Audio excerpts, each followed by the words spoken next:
मुझे velocity maximum कौन से पोजीशन पे होती है? यदि तुम वेलोसिटी का इक्वेशन देखो तो ए, बिल्कुल सही, ए ओमेगा कॉस ओमेगा टी, है ना। और मुझे समझ में आता है कि जब ये टर्म वन होगा तभी मैक्सिमम, यानी कि ओमेगा टी किसके बराबर हो? जीरो के बराबर हो। और जीरो के बराबर सिंपल सा मतलब टाइम जीरो, समझ में आता है कि इनिशियली स्टेज में, मतलब जब ये मीन पोजीशन पे है उस टाइम पे वेलोसिटी क्या है? मैक्सिमम। और ये वेलोसिटी किसके बराबर है? ए ओमेगा के। तुम्हें समझ में आ रहा है मीन पोजीशन पे क्यों वेलोसिटी मैक्सिमम है? तुम चाहो तो इसको ऐसे भी देख सकते हो, v equals to under root of a square minus x square. मैं तुमसे कहूँ कि मुझे v का मैक्सिमाइज करके बताओ, तो x को जीरो रखोगे, और x जीरो का मतलब ही है मीन पोजीशन, राइट। तो इस तरीके से समझ आता है कि मीन पोजीशन पे इस ब्लॉक के पास वेलोसिटी मैक्सिमम है। पॉजिटिव एक्सट्रीम की बात करें तो इस वाले पॉइंट पे वेलोसिटी जीरो के बराबर है। नेगेटिव एक्सट्रीम की बात करें तो इस पॉइंट पे वेलोसिटी जीरो के बराबर है, राइट। अब सोच के देखो, यदि मैं तुमसे कहूं कि पूरे ही कंप्लीट मोशन में कौन सा एक ऐसा पोजीशन है जिस पोजीशन पे काइनेटिक एनर्जी मैक्सिमम है, तो तुम कहोगे मीन पोजीशन। मीन पोजीशन पे जो काइनेटिक एनर्जी है वो मैक्सिमम है, और इसको अपन simple half M V max का स्क्वायर भी लिख सकते हैं। सही है। अच्छा, काइनेटिक एनर्जी मिनिमम में पूछूं, तुम कहोगे पॉजिटिव एक्सट्रीम और नेगेटिव एक्सट्रीम पे, है ना। काइनेटिक एनर्जी यदि अपन मिनिमम की बात करें तो पॉजिटिव और नेगेटिव एक्सट्रीम पे kinetic energy minimum that is zero के बराबर। अच्छा, ये तो मैंने तुम्हें काइनेटिक एनर्जी के बारे में बताया। अब मैं जानना चाहता हूँ पोटेंशियल एनर्जी के बारे में, है ना। पोटेंशियल एनर्जी को सॉल्व करने से पहले मैं ये मान लेता हूँ कि यही वाला जो लाइन है मेरा रेफरेंस है, ठीक है। तो रेफरेंस लाइन माना है और मैंने जीरो पोटेंशियल मान लिया है। तो बताओ पोटेंशियल एनर्जी मैक्सिमम कौन से पोजीशन पे पॉसिबल है? पहले देखो, potential energy spring block system अपन जनरली देख रहे हैं, तो यू बराबर अपन सिंपल क्या लिखेंगे? हाफ के एक्स स्क्वायर। सोच के देखो, यू मैक्सिमाइज कब होगा? जब एक्स मैक्सिमम होगा, राइट। तो एक्स मैक्सिमम होने का सीधा सीधा मतलब है कि या तो पॉजिटिव एक्सट्रीम या तो नेगेटिव एक्सट्रीम। तो पॉजिटिव एक्सट्रीम पे यदि अपन जाते हैं तो potential energy maximum, negative extreme पे जाते हैं तो potential energy maximum, and mean position पे जाएंगे तो पोटेंशियल एनर्जी मिनिमम, राइट। और ये पोटेंशियल एनर्जी मैक्सिमम कितना होगा? तो हाफ के ए स्क्वायर। इधर कितना होगा? तो हाफ के ए स्क्वायर। और पोटेंशियल एनर्जी मिनिमम जीरो। में एक बार फिर बता दे रहा हूँ कि रेफरेंस मैंने इसी लाइन को मानना हुआ है, तो इनिशियल पोटेंशियल एनर्जी जीरो, इसलिए अपन पोटेंशियल एनर्जी जीरो कह रहे हैं। रेफरेंस कुछ यू मानते तो इन सभी में यू का एडिशन हो जाता। ये सब तुम समझ रहे हो क्योंकि ये सब तुमने डब्ल्यूपी में अच्छे से पढ़ा हुआ है, ठीक है। तो पहले तुम मुझे ये बताओ कि इस पूरे ही कंप्लीट एसएसएम में ये तुम्हें velocity, kinetic energy, potential energy कब मैक्सिमम हो रही है, कौन सा एनर्जी कब मिनिमम हो रही है, तुम्हें समझ में आया है? तो ये इसका मैसेज करो।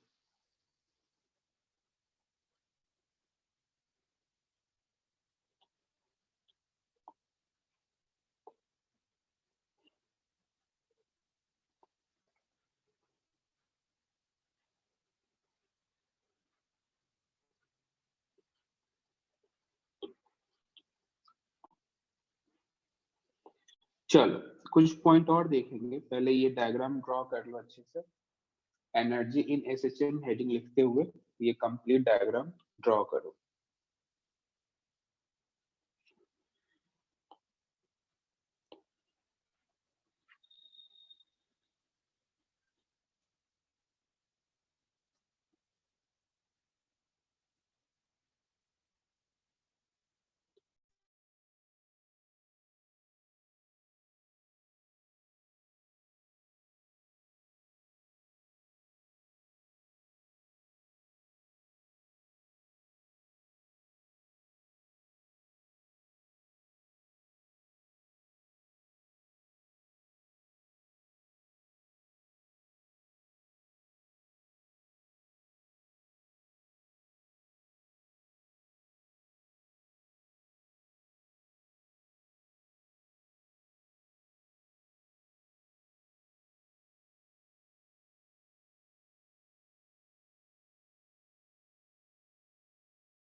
नोट कर लेना, डन का मैसेज कर देना।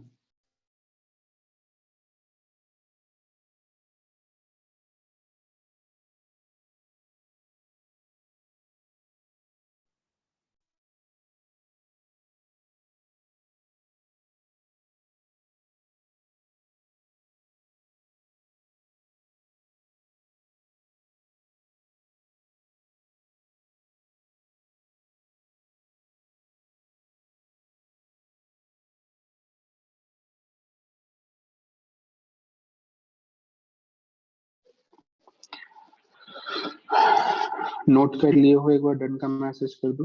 ठीक है, चलो आगे बढ़ेंगे। तो ये मैंने तुम्हें सिंपल से सिचुएशन से एक्सप्लेन करा है कि कौन से पोजीशन पे काइनेटिक एनर्जी मैक्सिमम, कौन से पोजीशन पे पोटेंशियल एनर्जी मैक्सिमम। चलो अब इसे थोड़ा और डिटेल में समझते हैं। सोचो तुम्हें इतना पता है कि स्प्रिंग फोर्स एक कंजर्वेटिव फोर्स है, राइट?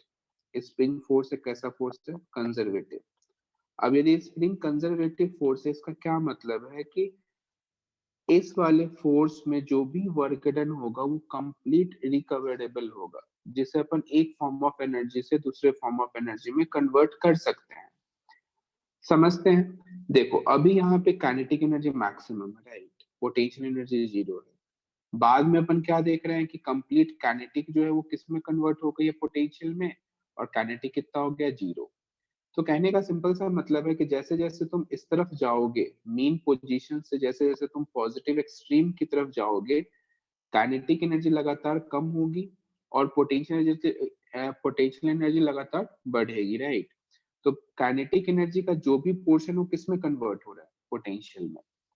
फिर जब तुम पॉजिटिव एक्सट्रीम से मीन पोजीशन की तरफ आओगे तो तुम देखोगे कि पोटेंशियल एनर्जी जीरो। इसका क्या मतलब है कि अब पोटेंशियल एनर्जी काइनेटिक में कन्वर्ट हो रही है।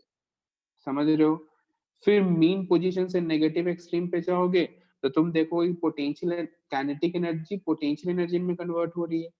फिर जब नेगेटिव एक्सट्रीम से मीन पोजीशन पे आओगे तो तुम्हें समझ में आएगा कि पोटेंशियल एनर्जी अब काइनेटिक एनर्जी में कन्वर्ट हो रही है। तो इस कंप्लीट सिचुएशन को यदि अपन अच्छे से एनालाइज करें तो समझ में आता है कि एक बार काइनेटिक पोटेंशियल में कन्वर्ट होती है, फिर पोटेंशियल काइनेटिक में, फिर काइनेटिक पोटेंशियल में, ऐसे चलते रहता है। ये बात समझ में आया हो तो इसका मैसेज करूं।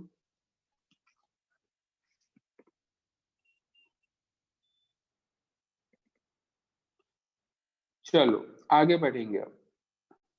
हम्म तो ये मैंने तुम्हें सिंपल इंट्रोडक्टरी पार्ट बताया था एनर्जी एंड सिस्टम। अब इसका अपन मैथमेटिकल इक्वेशंस देखते हैं। ध्यान से देखना, सबसे पहले अपन देखेंगे काइनेटिक एनर्जी। काइनेटिक एनर्जी देखेंगे सबसे पहले एनर्जी इन एसएचएम में।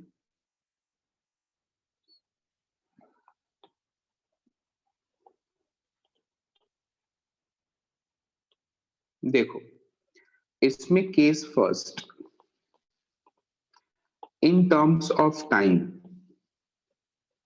इन terms of time upon time के टर्म में काइनेटिक एनर्जी देखेंगे। देखो कायदे से देखें तो काइनेटिक एनर्जी अपन क्या लिख सकते हैं? Half M v square. अच्छा, अब मुझे टाइम टी के टर्म में लिखना है तो मुझे पता है कि जनरल इक्वेशन यदि मैं लिखना चाहूँ तो x equals to omega t में टी बराबर जीरो पे फाई जीरो मानता हूँ। मैं ऐसा मानता हूँ कि पार्टिकल ने मीन पोजीशन से ही चलना स्टार्ट किया है, तो x equals to a sine omega t है। इसी को यदि मैं डिफरेंशिएट कर दूं तो v क्या लिखोगे? A omega cos omega T. तो काइनेटिक एनर्जी यदि मैं सॉल्व करूं तो half M a omega cos omega t का स्क्वायर आएगा, and kinetic energy equals to half M a omega square and cos square omega T. तो तुम clear देखो ये टी टाइम में इक्वेशन आ गई। और इसी में अपन एक ग्राफ ड्रॉ करना चाहें तो इधर टाइम टी और इस तरफ काइनेटिक एनर्जी, कॉस स्क्वायर का ग्राफ तुम्हें पता होगा, एक रफली अपन डायग्राम ड्रॉ कर सकते हैं कुछ इस तरीके से। देख लेना, मतलब लगभग मैं एग्जैक्ट तो नहीं बना पाऊंगा, है ना? तो इस पॉइंट पे काइनेटिक एनर्जी मैक्सिमम के ई मैक्स, सही है। इधर काइनेटिक एनर्जी जीरो। अच्छा ये टाइम बता सकते हो, ये टाइम का कोऑर्डिनेट कितना होगा? ये टाइम का कोऑर्डिनेट होगा t/4, है ना। फिर ये होगा t/2, फिर ये होगा 3t/4। ये कैसे अपन टाइम लिख रहे हैं, ध्यान से देखो, बहुत सिंपल है। जैसे एक सिंपल मीन पोजीशन देखो, मीन पोजीशन से पॉजिटिव एक्सट्रीम, तो यहाँ से यहाँ तक जाने में टाइम कितना लगेगा, t/4। यहाँ पे काइनेटिक एनर्जी है मैक्सिमम, और यहाँ पे 0, तो मैक्सिमम से 0 होने में टाइम कितना लगा, t/4। फिर ये वापस आने में t/4 लगेगा, तो t/4 ऐड करोगे t/2।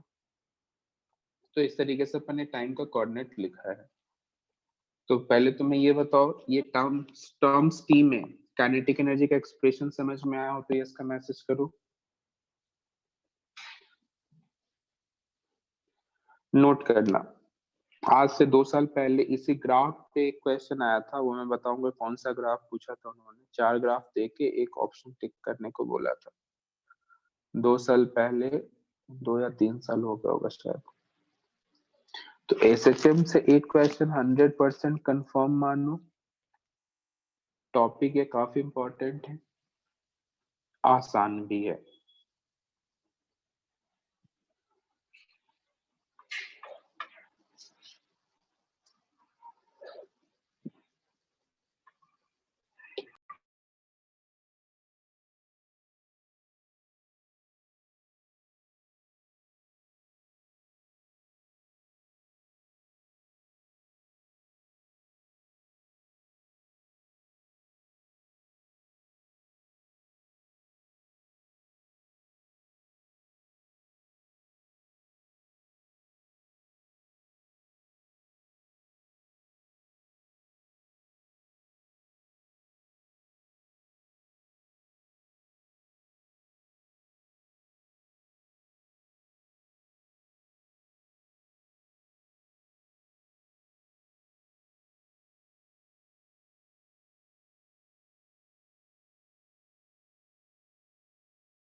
नोट कर लेना, डन का मैसेज कर देना।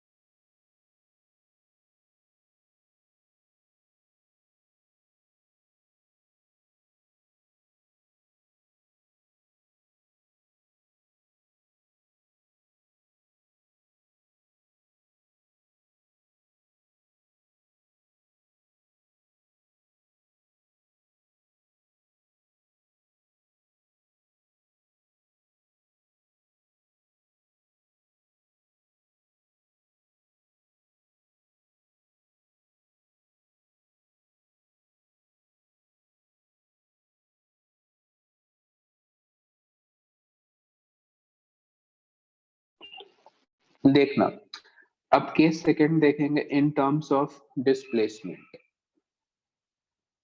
काइनेटिक एनर्जी अभी अपन ने इन टर्म्स ऑफ टाइम देखा, अब अपन इन टर्म्स ऑफ डिस्प्लेसमेंट देखेंगे।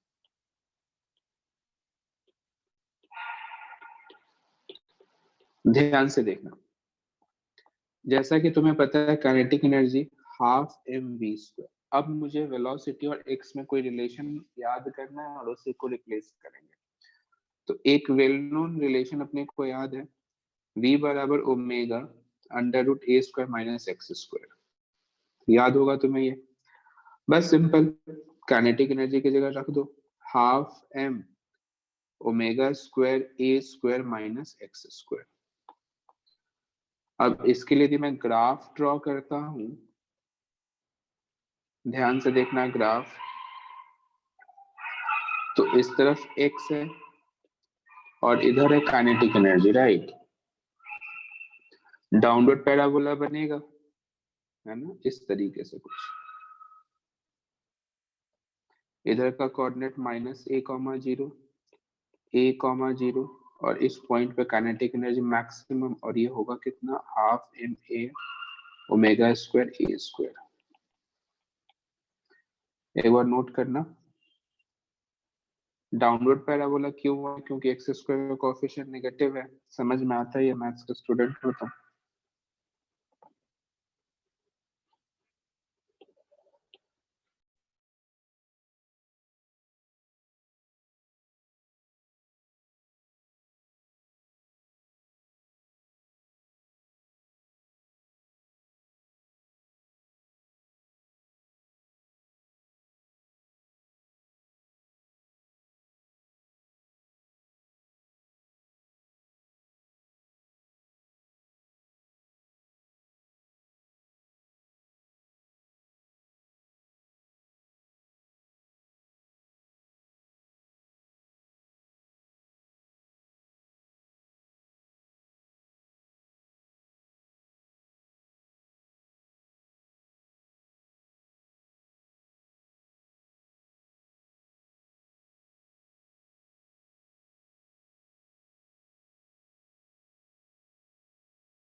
नोट कर लिए हो? डन का मैसेज करो। चलो, अभी तक अपन ने काइनेटिक एनर्जी के दोनों पार्ट देख लिए, इन टर्म्स ऑफ टाइम और इन टर्म्स ऑफ डिस्प्लेसमेंट। अब देखेंगे पोटेंशियल एनर्जी। ध्यान से देखना,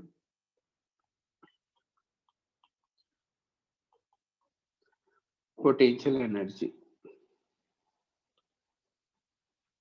इसमें भी दो केस बनेगा। पहला, इन टर्म्स ऑफ टाइम। देखो, सिंपल मैं फिर से बता दूं कि जिस हॉरिजॉन्टल सरफेस पे ब्लॉक रखा हुआ है उसी को अपन रेफरेंस मान रहे हैं, और इनिशियल पोटेंशियल एनर्जी अपन कितना मान रहे हैं? 0। ठीक है, तो इसी के बेसिस पे अपन सिंपल पोटेंशियल एनर्जी लिखेंगे हाफ के एक्स स्क्वायर। सही है, और टर्म्स टी में चाहिए अपने को रिलेशन, तो एक्स के लिए अपने को पता है A sine omega T, general equation पता है। एंड ये भी मानते हैं कि टी बराबर 0 पे फाई 0, यानी कि ऑब्जेक्ट कहाँ पे? मीन पोजीशन पे। तो सिंपल यहाँ पे पोटेंशियल एनर्जी अपन क्या लिखेंगे? देखो, half K A square sine square omega T. तो potential energy simple half K A. अच्छा, एक पॉइंट और बताना चाहता हूँ, तुमने कहीं ना कहीं ये देखा होगा ओमेगा बराबर under root k by M. क्या तुमने ये देखा है क्या? ओमेगा बराबर under root k by M, पीछे के पेजेस पलट के देखो तो कहीं ना कहीं तुम्हें ये दिखेगा। Yes sir. तो क्या के को मैं लिख सकता हूँ एम ओमेगा स्क्वायर, है ना? सही है, तो तुम यहाँ से एक पॉइंट नोटिस करो, तो half M A square omega square sine square omega T. तो ये आ गया पोटेंशियल एनर्जी टी में रिलेशन। अब इसके लिए अपन ग्राफ ड्रॉ करें, तो इधर टाइम टी और इधर पोटेंशियल एनर्जी। साइन का ग्राफ बनने वाला है कुछ इस तरीके से अपन ड्रॉ कर सकते हैं, एक जनरल आइडिया ले रहा हूँ। एंड ये जो पॉइंट है, ध्यान से देखना, ये पॉइंट होगा t/4, ये होगा t/2 एंड सो ऑन। और इस पॉइंट पे जो है वो पोटेंशियल एनर्जी मैक्सिमम है। और इस वाले एक्सप्रेशन में यदि मैं तुमसे कहूँ पोटेंशियल एनर्जी मैक्सिमम बताओ, तुम कहोगे half M A square omega square. Note करना।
नोट कर लेना, डन का मैसेज कर देना।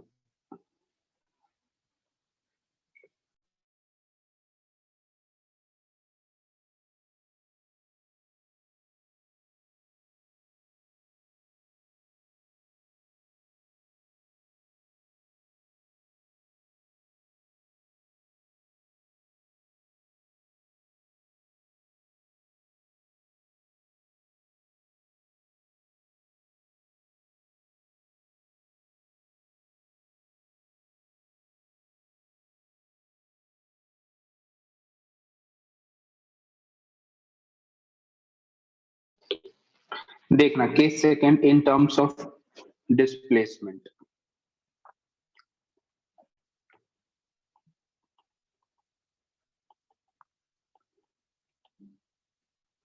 इन terms of displacement. Case first अपन ने देखा potential energy in terms of time, अब अपन देख रहे हैं इन टर्म्स ऑफ डिस्प्लेसमेंट। बहुत आसान है, इन टर्म्स ऑफ डिस्प्लेसमेंट देखना हो तो पोटेंशियल एनर्जी क्या लिखोगे, हाफ के एक्स स्क्वायर, एंड ये डायरेक्ट यही रह जाएगा, है ना। अब इसके लिए तुम ग्राफ ड्रॉ करोगे तो अपवर्ड पैराबोला बनेगा इस तरीके से।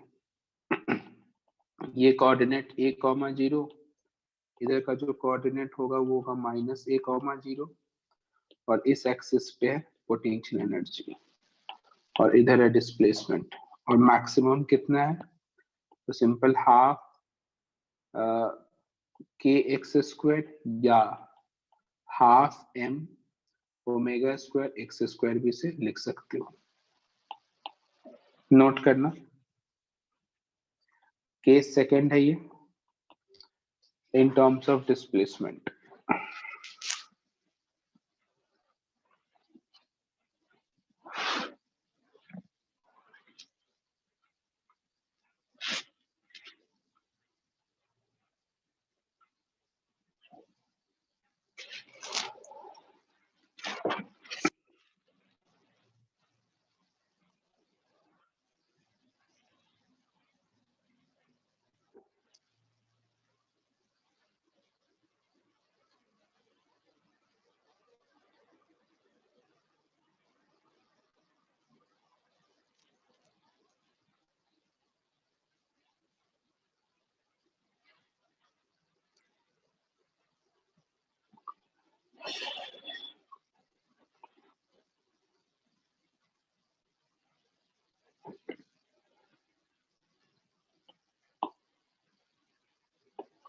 देखो अभी तक अपन क्या कर रहे थे कि इंडिविजुअल काइनेटिक एनर्जी और potential energy in terms of time in terms of displacement solve कर रहे थे।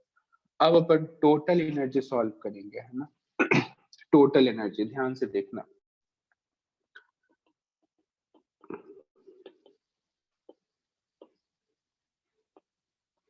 टोटल एनर्जी की बात करेंगे।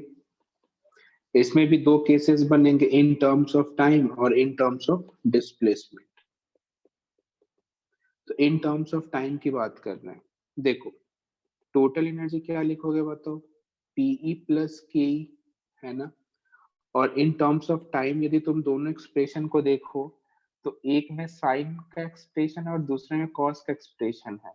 देख पा रहे हो क्या, यदि मैं दोनों को ऐड करूंगा तो half M omega square A square ही बनेगा, क्योंकि बाकी सब कुछ कॉमन होने के बाद sign square omega T plus cos square omega T को अपन 1 से रिप्लेस कर सकते हैं।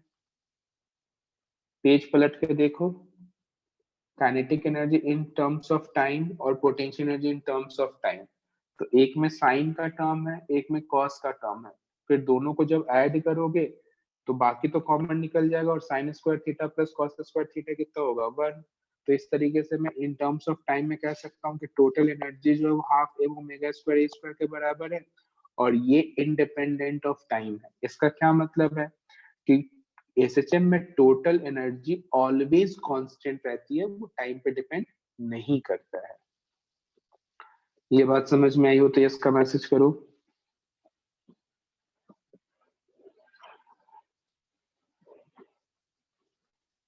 चलो अब मैं दोनों को कंबाइन करके ग्राफ ड्रॉ करूंगा, पहले जल्दी से नोट कर लो, फिर मैं दोनों को कंबाइन करके ग्राफ ड्रॉ करता हूँ।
नोट कर लेना, डन का मैसेज करना। अब अपन दोनों को कंबाइन करके ग्राफ ड्रॉ करेंगे, देखना। ध्यान से देखना, यही ग्राफ एग्जैक्टली आया था एग्जाम में।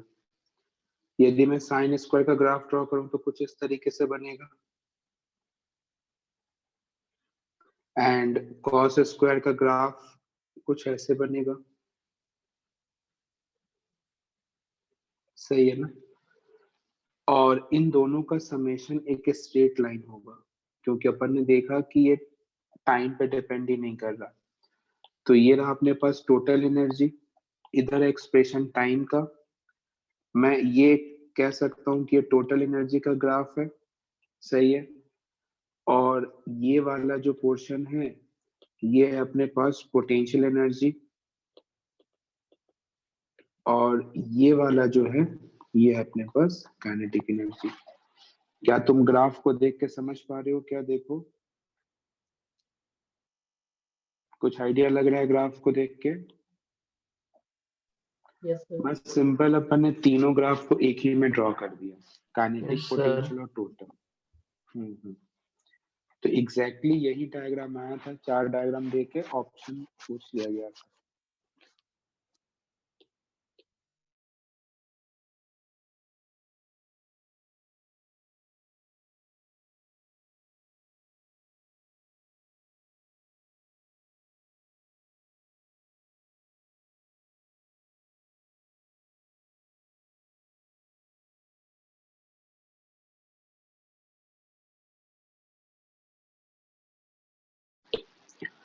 नोट कर लिए हो तो डन का मैसेज करना, फिर इसका केस सेकंड देखेंगे इन terms of displacement.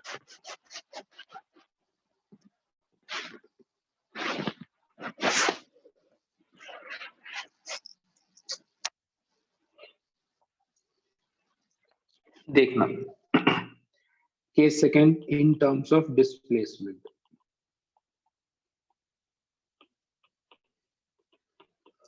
In terms of displacement की बात कर रहे हैं, फिर से टोटल एनर्जी क्या लिखेंगे?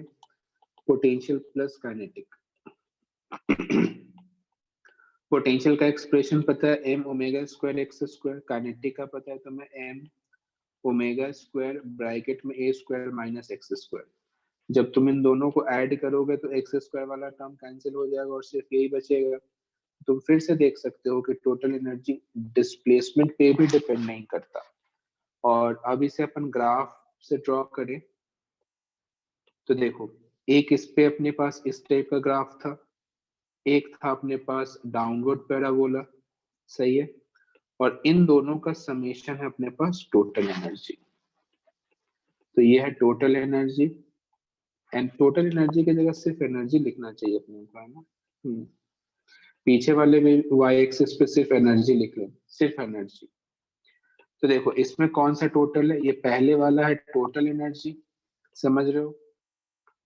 ये वाला जो है ये अपना पोटेंशियल, और ये जो है अपने पास ये है काइनेटिक। और फिर से देख सकते हो टोटल एनर्जी कैसा है? कांस्टेंट। कोऑर्डिनेट देखें तो -a,0 और इधर a,0। तो ये ग्राफ आ जाता है इन टर्म्स ऑफ पोजीशन।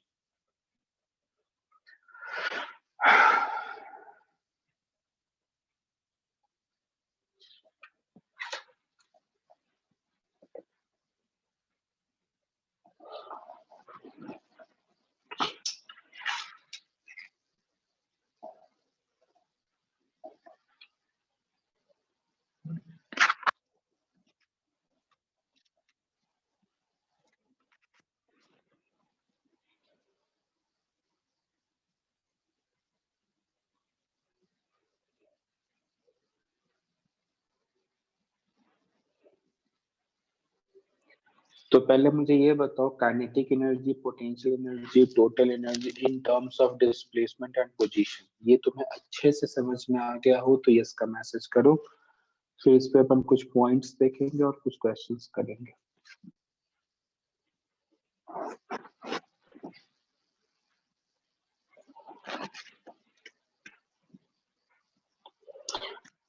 चलो पहले कुछ पॉइंट्स लिख लेते हैं। पॉइंट्स वही है जो तुमने सॉल्व किया है, वही सिंपल ऑब्जर्वेशन है। तो पहला स्टार मार्क देके पॉइंट लिखना। Total energy of a particle in SHM, total energy of a particle in SHM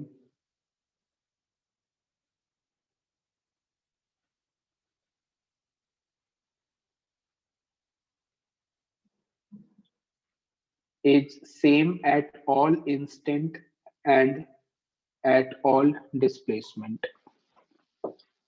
Total energy of a particle in SHM is same at all instant and at all displacement.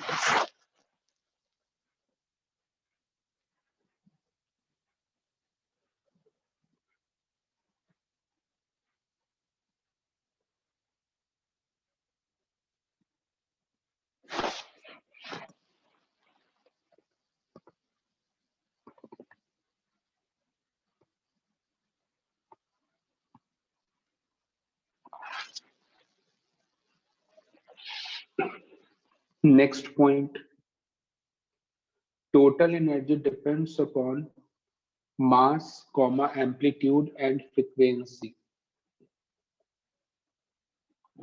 Total energy depends upon mass, comma, amplitude and frequency.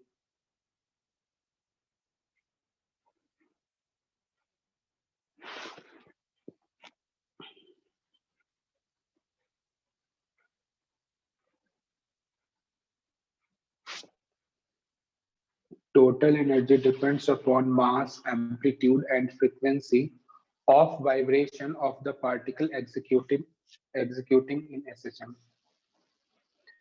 Of vibration of the particle executing in SHM.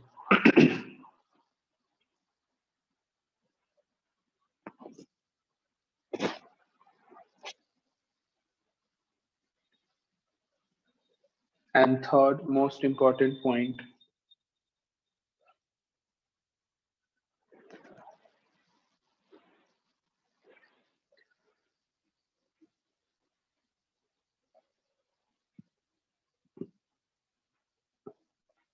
the kinetic energy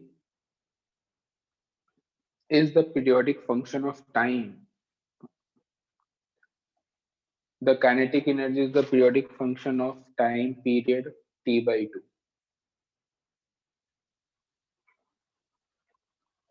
Kinetic energy is the periodic function of time period T by 2. तुम्हें समझ आ रहा है क्या कि time period T by 2 कैसे है?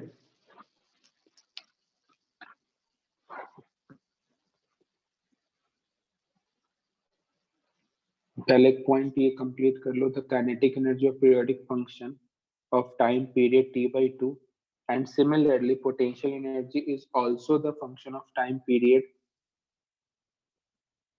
T by 2, and similarly the potential energy is also the function of same time period T by 2.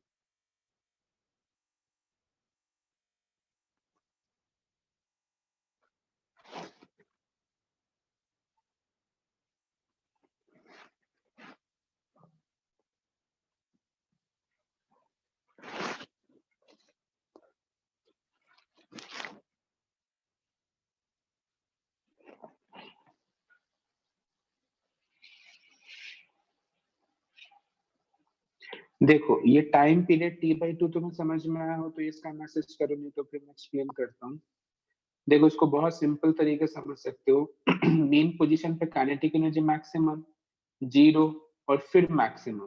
तो देखो इसे फिर से मैक्सिमम तक आने में कितना टाइम लग रहा है? T/4 और T/4, समझ रहे हो?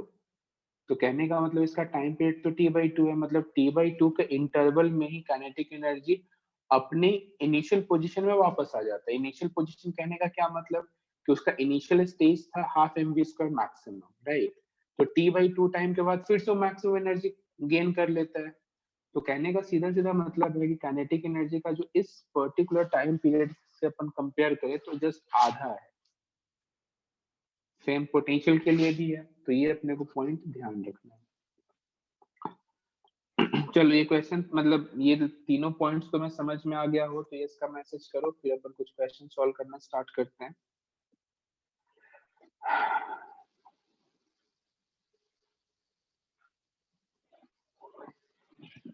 क्वेश्चन है simple, find position and time, find position and time when kinetic energy is equal to potential energy. Find position and time when kinetic energy is equal to potential energy. मतलब SHM के कौन से instant पे displacement and time दोनों के term में जब kinetic energy और पोटेंशियल एनर्जी बराबर हो, उसका मुझे सीरीज चाहिए। सीरीज चाहिए मतलब T/2 3T/2 3 ऐसे इस तरीके से टाइम का सीरीज बता दो एंड डिस्प्लेसमेंट बता दो।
बताओ answer. T/8 3 T/8 5 T/8। Okay बहुत बढ़िया, देखते हैं।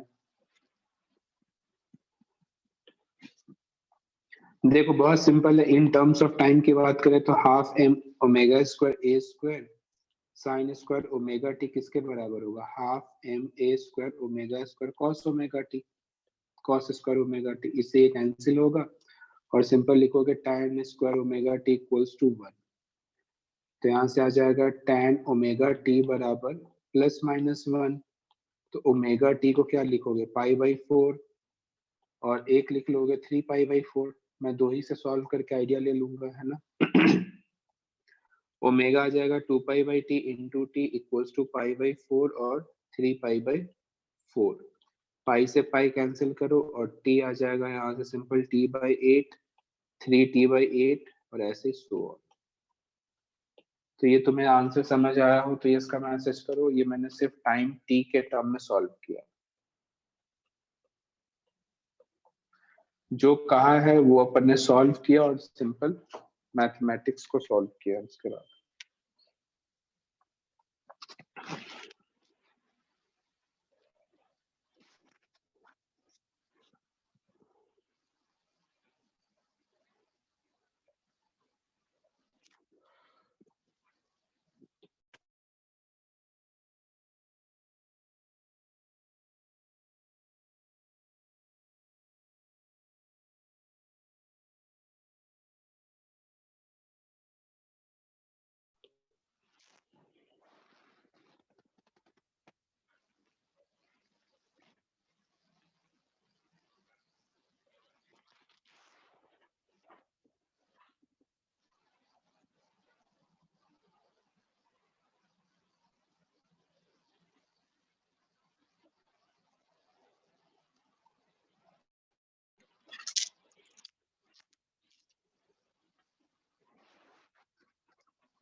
क्या तुम्हें ये क्वेश्चन समझ में आया?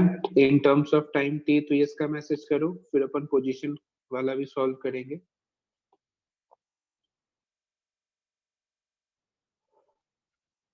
हाँ बिल्कुल सही है।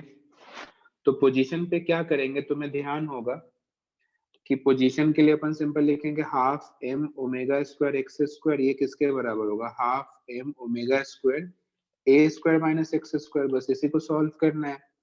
तो यहाँ से A square equals to 2x square आएगा और x बराबर क्या आएगा, plus minus A by root to.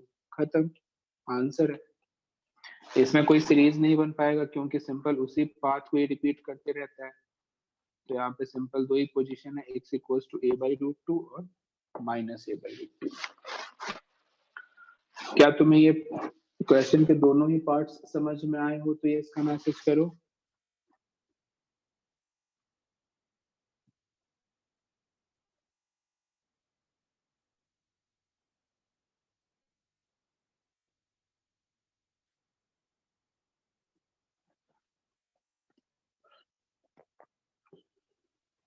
चलो एक क्वेश्चन और सॉल्व कर लेते हैं। ये सेम क्वेश्चन है, बस मैं जरा सा चेंज कर रहा हूँ।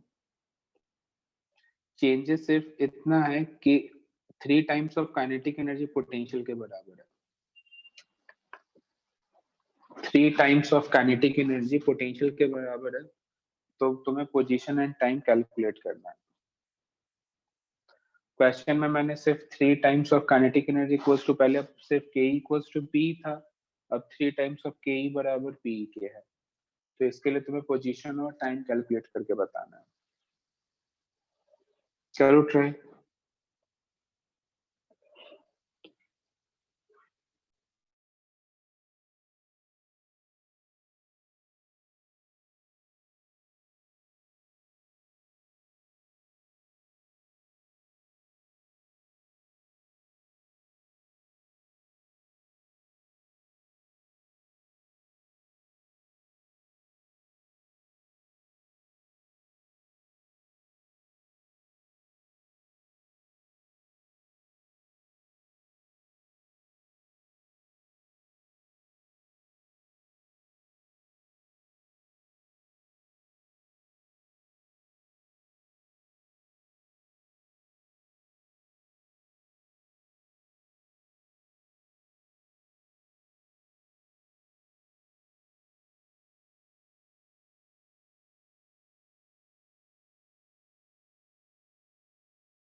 आंसर सही से दो।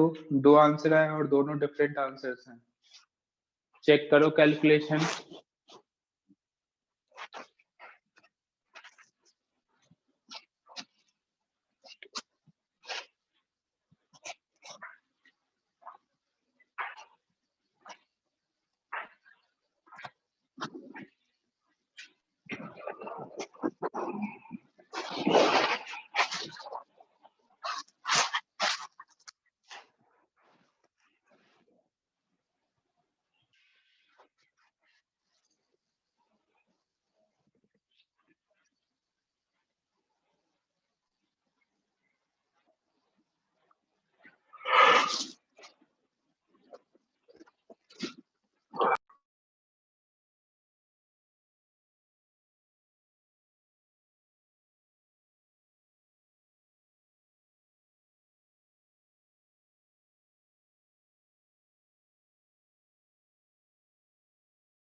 चलो करते हैं सॉल्व। क्या डिफरेंस आएगा इस वाले में, यहाँ पे 3 से मल्टीप्लाई हो जाएगा, है ना। इसे सॉल्व करोगे, यहाँ पे 3 आएगा और यहाँ पे √3 आएगा। उसके बाद अपन इसका जनरल सॉल्यूशन लिखना स्टार्ट करते हैं। तो एक तो एंगल जो मैं देख पा रहा हूँ कि omega T equals to 30 degree हो जाएगा, और एक हो जाएगा 150 डिग्री, यानी कि सर 5/6। सही लिख रहा हूँ क्या? सर हाँ बोलो बोलो। पर ये तो सर 3 टाइम्स के ही दिया है ना, तो सर यह 3 तो इसमें मल्टीप्लाई होगा ना सर, एम ओमेगा किसमें? स्क्वायर।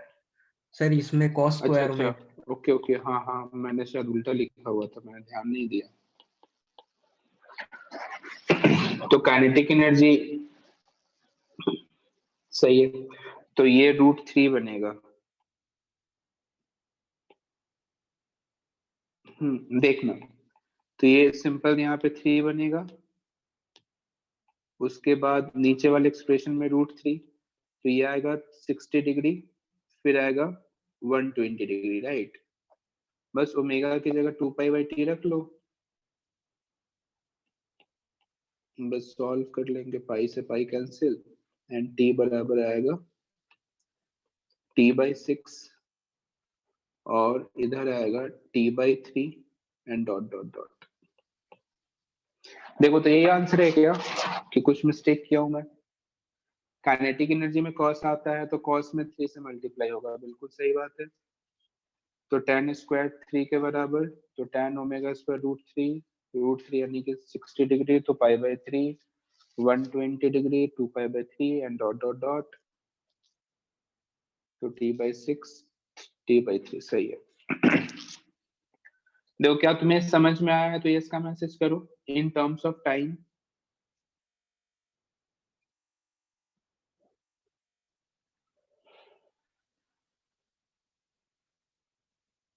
काइनेटिक एनर्जी के फॉर्म में कॉस आता है ना, तो कॉस में मल्टीप्लाई होगा। मैंने यहाँ उल्टा लिखा हुआ है, मैंने पोटेंशियल और काइनेटिक को बराबर लिखा हुआ था पहले। खैर, चलो अब इन टर्म्स ऑफ डिस्प्लेसमेंट की बात कर लेते हैं। तो इन टर्म्स ऑफ डिस्प्लेसमेंट में क्या होगा, देखो, काइनेटिक एनर्जी में फिर से तुम क्या करोगे, 3 से मल्टीप्लाई करोगे, यहाँ पे 3 इधर ही होगा ना, हाँ बिल्कुल। तो इसके बाद अपन सॉल्व कर लेते हैं। देखो, एम ओमेगा स्क्वायर से एम ओमेगा स्क्वायर कैंसिल हो गया, तो x square equals to 3a² minus 3x²। सही है, तो ये आ जाएगा 4x² इक्वल्स टू 3a, तो x बराबर √3/2 प्लस माइनस a, ये आ जाएगा आंसर। ये आया क्या, देखो, तो पोजीशन है x बराबर प्लस माइनस √3/2a। तो क्या तुम्हें kinetic energy, potential energy in terms of displacement time, इस टाइप के क्वेश्चन आप सॉल्व कर लोगे क्या? तो यस का मैसेज करो, फिर आगे बढ़ेंगे, है ना। चलो अब आगे बढ़ते हैं। अब अपन टाइम पीरियड, अच्छा टाइम पीरियड से याद आया, एक और क्वेश्चन मैं करा देता हूँ। एक वीडियो क्वेश्चन दिखा था मुझे।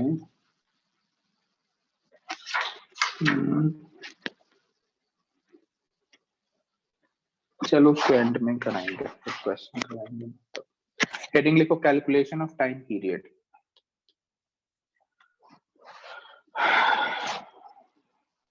Calculation of time period.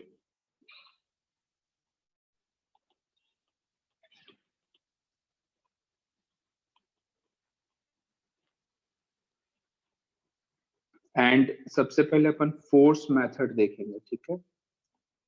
Energy method भी है, तो वो एनर्जी मेथड में ज्यादा डिटेल में नहीं बताऊंगा, फोर्स मेथड पे ही अपन सीखेंगे, कोई एक मेथड अच्छे से आना चाहिए। तो फोर्स मेथड अपन पहले समझते हैं, कैलकुलेशन ऑफ टाइम पीरियड। देखो, टाइम पीरियड कैसे कैलकुलेट करेंगे, सिंपल समझो। मैं 2 डायग्राम ड्रॉ करके एक साथ एक्सप्लेन करूंगा, तो तुम थोड़ा कंपेयर भी कर सकते हो।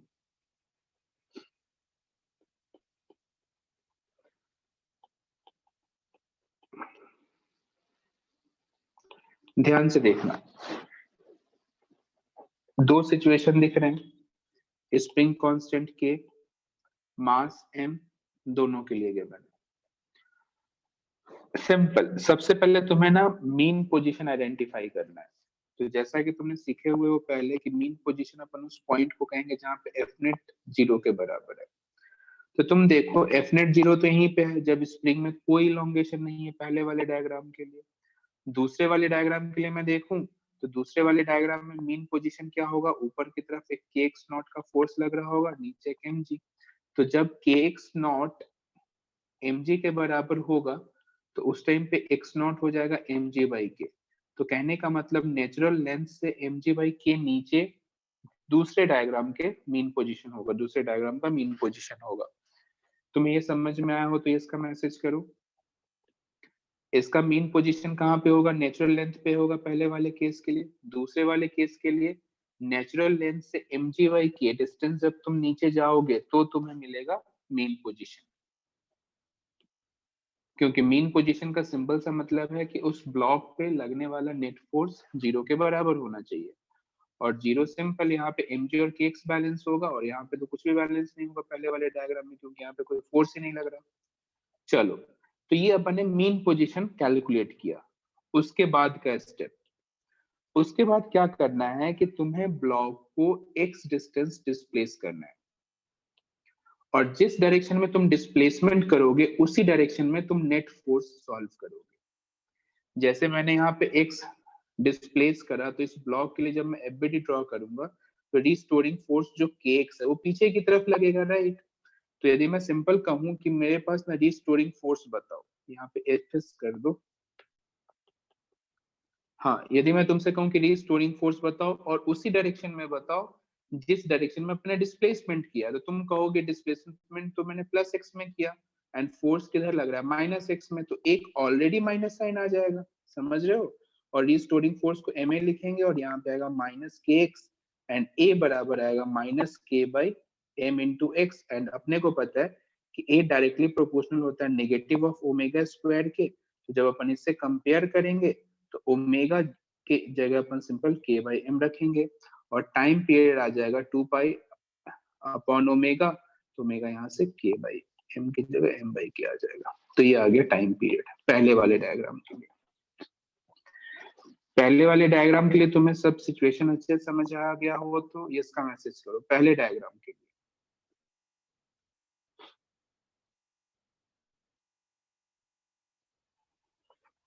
एक बार फिर बता दे रहा हूँ कि यहाँ पे ये माइनस साइन कैसे आया, जिधर अपने को डिस्प्लेसमेंट अपन ने किया है उस डायरेक्शन में फोर्स देखेंगे और तुम देख रहे हो कि जो फोर्स लग रहा है पीछे लग रहा है, तो डिस्प्लेसमेंट और फोर्स ऑपोजिट डायरेक्शन में, इसलिए यहाँ पे माइनस साइन आया, ठीक है। तो पहले ये नोट करो फिर इसका अपन सेकंड केस देख लेंगे।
नोट कर लेना, डन का मैसेज कर देना।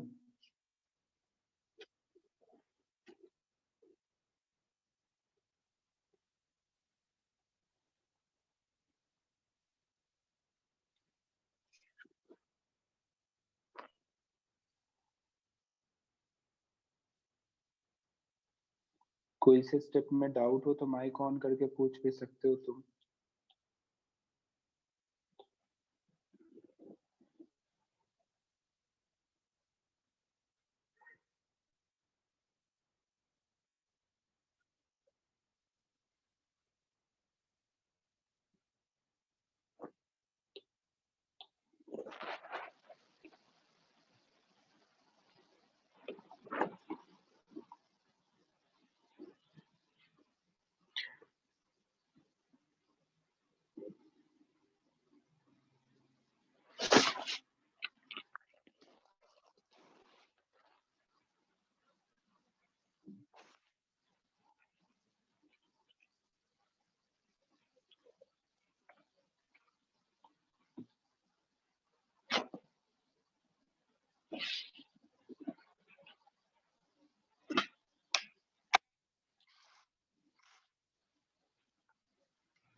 नोट कर लिए तो डन का मैसेज करो, फिर दूसरे डायग्राम के लिए अपन टाइम पीरियड कैलकुलेट करते हैं।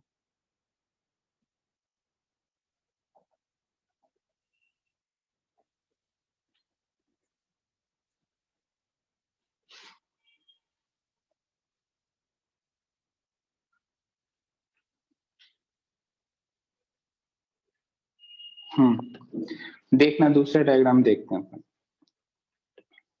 ध्यान से देखना एक बार, फिर ड्रॉ कर रहा हूं। स्प्रिंग ब्लॉक सिस्टम गिवन है एंड इतना पता है कि ये अपने नेचुरल लेंथ पे नहीं है, ये नेचुरल लेंथ से जरा सा डिस्प्लेस है, और कितना डिस्प्लेस है तो mg/k। ये मुझे पता कैसे लगा, तो मुझे पता है कि एफनेट पे मतलब मीन पोजीशन पे एफनेट 0 होता है।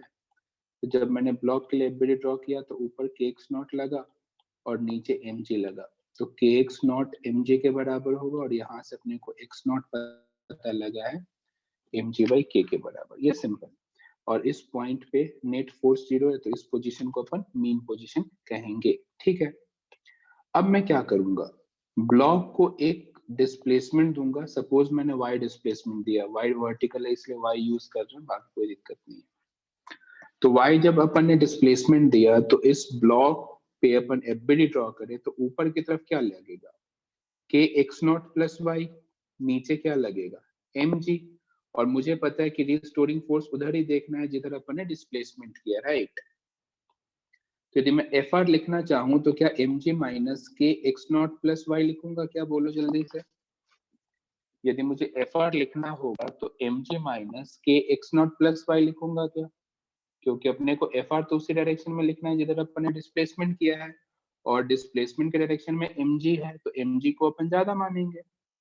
ठीक है, अब ध्यान से देखना, इसी को ओपन करें तो mg माइनस के एक्स नॉट माइनस के वाई आ जाएगा, और तुम्हें पता है कि mg और के एक्स नॉट तो बराबर है, तो इससे कैंसिल होगा, एंड रीस्टोरिंग फोर्स किसके बराबर आएगा, माइनस ऑफ के वाई के, और एम ए लिखेंगे इसके इक्वल, ए बराबर फिर से देखो k by m into y, and यहाँ से ओमेगा बराबर under root k by m, और टाइम पीरियड आ जाएगा टी बराबर 2 pi under root m by के।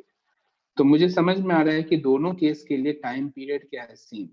इसका मतलब मैं इसको ऐसे ये नोट करूं, उसके बाद अपन तो मैं सिचुएशन को विजुअलाइज कराता हूँ। पहले बताओ ये समझ आया क्या, इसके लिए जो अपने टाइम पीरियड कैलकुलेट करा टी बराबर 2 pi under root m by k, इसके जो स्टेप्स वगैरह अपन ने जो फॉलो किए वो समझ में आया हो तो इसका मैसेज करो। ठीक है, नोट करो। हाँ बोलो।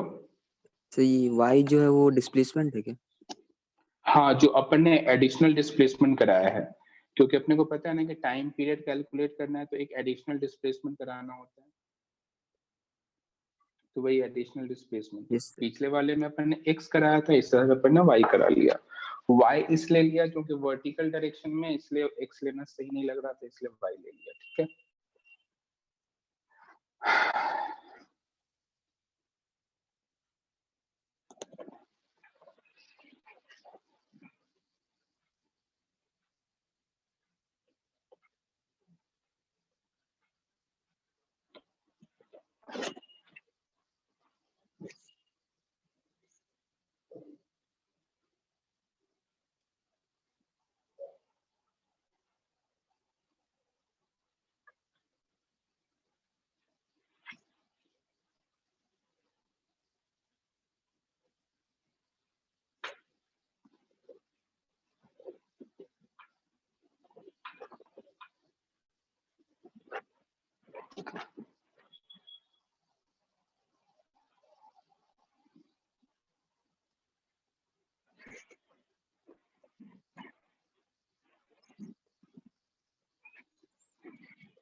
नोट कर लियो, डन का मैसेज करो।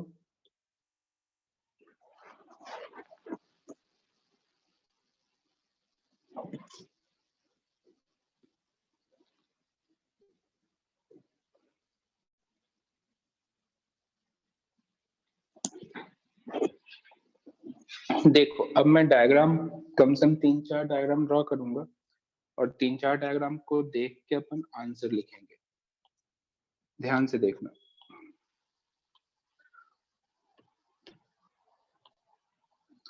First, second, third and fourth. देखो पहले वाले केस में सिंपल एक स्प्रिंग ब्लॉक सिस्टम है और इस ब्लॉक पे मास m और चार्ज q है और मैंने इलेक्ट्रिक फील्ड इधर स्विच ऑन कर दिया, यूनिफॉर्म इलेक्ट्रिक फील्ड। दूसरे वाले क्वेश्चन में स्प्रिंग ब्लॉक सिस्टम है और इस पे मैंने एक कांस्टेंट F0 का फोर्स अप्लाई कर दिया है। तीसरे वाले केस में एक सिंपल एक ब्लॉक है, इस पे चार्ज Q है और एक यूनिफॉर्म इलेक्ट्रिक फील्ड मैंने नीचे की तरफ स्विच ऑन कर दिया है। एंड चौथे डायग्राम में स्प्रिंग ब्लॉक सिस्टम है जिसको अपन ने कोई थीटा डिग्री के इंक्लिनेशन पे रख दिया हुआ है। ठीक है, ये 4 डायग्राम है और चारों डायग्राम के लिए अपने को टाइम पीरियड कैलकुलेट करना है। बहुत ध्यान से देखना, इसमें अपन सॉल्व नहीं करेंगे, डायरेक्ट अपन कंपेयर करेंगे। देखो यदि तुम पीछे वाले डायग्राम को देखो ध्यान से तो तुम यहाँ पे क्लियरली देख सकते हो कि एक mg का कांस्टेंट फोर्स लग रहा था क्या? और इस mg के कांस्टेंट फोर्स की वजह से सिर्फ मेन पोजीशन का लोकेशन चेंज हुआ था और ये कांस्टेंट फोर्स इसके टाइम पीरियड में कोई चेंज क्रिएट नहीं कर पाया था। क्या बात समझ रहे हो तुम? और नेक्स्ट डायग्राम को अपन देखें ध्यान से तो इस सभी डायग्राम में एक कांस्टेंट फोर्स ही तो लग रहा है। जैसे इधर मैं देखूं तो इधर एक इलेक्ट्रोस्टैटिक Q into E का फोर्स लग रहा है, इधर देखे तो एक कांस्टेंट फोर्स एफ नॉट लग रहा है, इधर देखे तो एक कांस्टेंट फोर्स mg तो है ही ऑलरेडी, और एक QE का भी एडिशनल फोर्स लग रहा है, इधर देखे तो एक कांस्टेंट फोर्स कितना लग रहा है, mg sin थीटा का लग रहा है। तो इन सभी में एक कांस्टेंट फोर्स अप्लाई हो रहा है, और फिर से मैं कहूंगा कि कांस्टेंट फोर्स इसके टाइम पीरियड में कोई भी चेंज क्रिएट नहीं कर पाएगा। तो मैं सीधा आंसर लिखना चाहूँ तो मैं सभी के लिए आंसर लिख सकता हूँ t बराबर 2 पाई अंडर रूट m/k, ये सभी के लिए आंसर है। तुम चाहो किसी एक को सॉल्व करना तो मैं एक को सॉल्व कर भी दे सकता हूँ, कौन से सॉल्व कराना चाहते हो ये भी बता दो। 3rd 4th 5 6 में से कोई से एक तुम सॉल्व करवाना चाहते हो तो मैं सॉल्व करके तुम्हें दिखा भी सकता हूँ कि कैसे इसका टाइम पीरियड पहले जैसा ही है। अच्छा, थर्ड सॉल्व कर दो, ठीक है थर्ड सॉल्व कर देता हूँ। देखना पहले इस नोट को नोट करने से पहले देख लो। अच्छा, स्लाइड खत्म हो गया, चलो यहाँ पे मैं दिखाता हूँ थर्ड। ध्यान से देखना, इधर स्प्रिंग ब्लॉक सिस्टम है, मास m, इस पे चार्ज q और इलेक्ट्रिक फील्ड इधर है। अब यदि मैं तुमसे कहूं कि पहले मुझे मीन पोजीशन बताओ, तो तुम कहोगे मीन पोजीशन अब नेचुरल लेंथ पे तो नहीं होगा, कुछ आगे होगा। ऐसा मैं क्यों कह रहा हूँ, क्योंकि देखो जब ब्लॉक पे तुम एफबीडी ड्रॉ करोगे तो पीछे की तरफ एक kx0 का फोर्स लगेगा और आगे QE का फोर्स लगेगा। तो kx0 किसके बराबर होगा, QE के। तो एक रिलेशन तो तुम्हें यहाँ से मिल गया, और इसे अपन मीन पोजीशन कहते हैं। सपोज करो इसी को मैं मीन पोजीशन कहता हूँ। फिर मैंने क्या करा, इसे एक एडिशनल x डिस्प्लेस करा, है ना। तो जब मैं इसे एडिशनल x डिस्प्लेस कर रहा हूँ तो स्प्रिंग कितना फोर्स लगाएगा, kx0 प्लस x का लगाएगा, और इस तरफ एक QE का कांस्टेंट फोर्स लगेगा ही डेफिनेटली, और जिधर अपन ने डिस्प्लेस करा है उधर ही अपन क्या लिखेंगे, रिस्टोरिंग फोर्स। तो देखो रिस्टोरिंग फोर्स क्या लिखोगे, QE minus kx0 plus x लिखोगे, सोच के देखो। अब इसी को ओपन कर दो, तो QE minus kx0 minus kx, तो kx0 से QE कैंसिल होगा, यहाँ पे देख सकते हो तुम, और यहाँ से ma equals to minus of kx and a बराबर, बाकी तुम फेमिलियर ही हो इस एक्सप्रेशन से। तो मैं डायरेक्ट लिख सकता हूँ time period 2 pi under root m/k। क्या तुम समझे। एंड सभी के लिए सेम ऐसा ही डायग्राम बनेगा, सभी के लिए ऐसा ही सिचुएशन भी होगा, जिसमें कांस्टेंट फोर्स किसी दूसरे फोर्स से कैंसिल हो जाएगा और रिस्टोरिंग फोर्स हमेशा माइनस kx के इक्वल आएगा। तो ये मैंने क्वेश्चन नंबर थर्ड को एक्सप्लेन कराया, तो ये क्वेश्चन नंबर थर्ड में पहले नोट कर लो, उसके बाद फिर मैं नेक्स्ट स्लाइड दिखाऊंगा, उस स्लाइड में जो भी डायग्राम दिया गया है वो डायग्राम ड्रॉ करके डायरेक्ट आंसर लिख लेना। पहले ये बताओ थर्ड समझ में आया क्या सभी को, ये जो मैंने अभी सॉल्व किया ये तुम्हें इसके एक स्टेप्स अच्छे से समझ में आया क्या। तुम चाहो तो 4 5 6 के लिए घर पे भी ट्राई कर सकते हो, है ना, आसान है।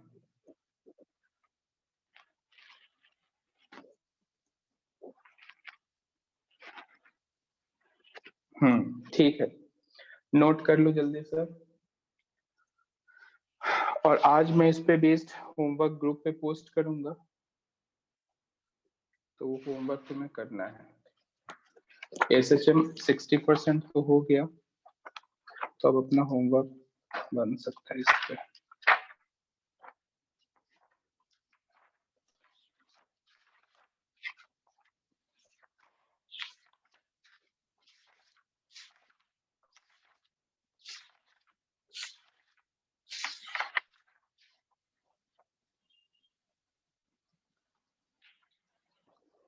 देखो कोई भी इक्वेशन SHM है या नहीं है उसको चेक करने का सिंपल सा तरीका है, d2x divided by dt square plus omega square x बराबर 0। इस वाले कंडीशन को कोई सेटिस्फाई करेगा तो अपन कहेंगे कि वो SHM इक्वेशन है, अदरवाइज नहीं है, ठीक है।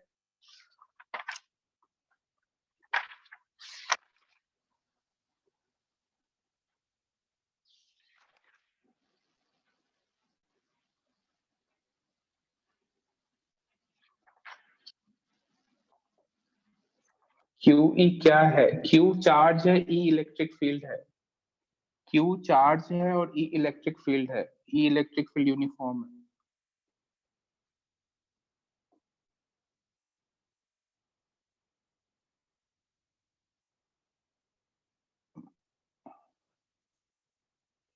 भयंकर ही क्वेश्चन है यार, सब मिक्स करके दिया। देखो तुम्हारा होमवर्क है page number 162 and page number 158, ठीक है। पेज नंबर 162 एंड 158, 158 एंड 162 पे कुछ 7-8 इलस्ट्रेशन है, 7-8 से ज्यादा ही होगा, वो तुम्हें सॉल्व करना है। पेज नंबर 158, 159, एक बार अच्छे से लिख देता हूँ। Page number 158, 159 and page number 162, इस पे जो इलस्ट्रेशन है ये तुम्हें सॉल्व करना है। और आज रात को जो अपना डाउट सेशन है ना, उससे में डाउट्स पूछ लेना, ठीक है। चाहे चाहो तो कल पूछ लेना।